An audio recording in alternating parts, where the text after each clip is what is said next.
নমস্কার বন্ধুরা, আমি চলে এসেছি তরকা রেসিপি নিয়ে। আজ তরকা বানালাম, তাই ভাবলাম তোমাদের সাথে একটু শেয়ার করি। দেখতেই পারলে আমি কেটে নিয়েছি পেঁয়াজ, আদা, রসুন, আবার বাটার জন্য পেঁয়াজ আর আদা রসুন নিয়ে নিয়েছি।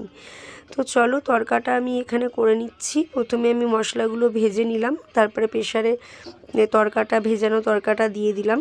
ডিমগুলো ফাটিয়ে নেব, আর ডিম ফাটিয়ে রাখতে রাখতে তরকার সিটি হয়ে যাবে। 4-5টা সিটি দেব, খুব একটা বেশি না।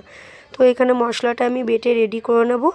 আর পেঁয়াজটাকে টমেটো, লঙ্কা, রসুন কুচি দিয়ে ভালো করে লাল লাল করে ভেজে নিতে হবে, কারণ মশলাটা যত সুন্দর কষানো হবে তরকার টেস্টটা কিন্তু ততই সুন্দর আসবে।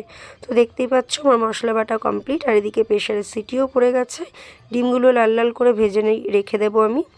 আর এখানে হচ্ছে পেঁয়াজ, লঙ্কা, রসুন, আদা এগুলো সব কুচানো যেগুলো, সেগুলো আমি ভেজে নিচ্ছি। আর আমার সাথে আজকে ঝুমও অনেক হেল্প করছে। তো চলো, প্রচণ্ড ঠান্ডা লেগেছে, ভয়েস দিতে খুব কষ্ট হচ্ছে, তাও কি করব, ভয়েস তো দিতেই হবে। আর এদিকে দেখো আমি মশলাটাকে ভালো করে কষিয়ে নেব। মশলাটা যখন ভালো করে কষে যাবে, আমার এই সেদ্ধ করা তরকার ডালটা জল সমেত আমি ঢেলে দেবো কড়াইয়ে। কারণ তোমরা তো যারা বাড়িতে তরকা বানাও তো তারা জানোই যে তরকার প্রচণ্ড জল টানে। তো দেখো আমার মশলাটা এখানে ভালো মতন কষে গেছে। এবার আমি ঢেলে দেব সেদ্ধ করা তরকাটা। আর তরকার মধ্যে কিন্তু মেন মশলা দিতে হবে, সেটা হচ্ছে তরকা মশলা আর কাসুরি মেথি। তো এই দেখো কাসুরি মেথি আমি একটা প্যানে গরম করে নেব। ওটা গরম করে নিলে বেশ মচমচে হয়ে যাবে।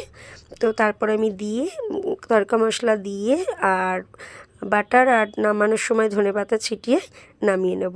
তো এইভাবে তোমরা তরকা বানিয়ে দেখতে পারো, দারুণ লাগে খেতে। চলো বন্ধুরা, টাটা।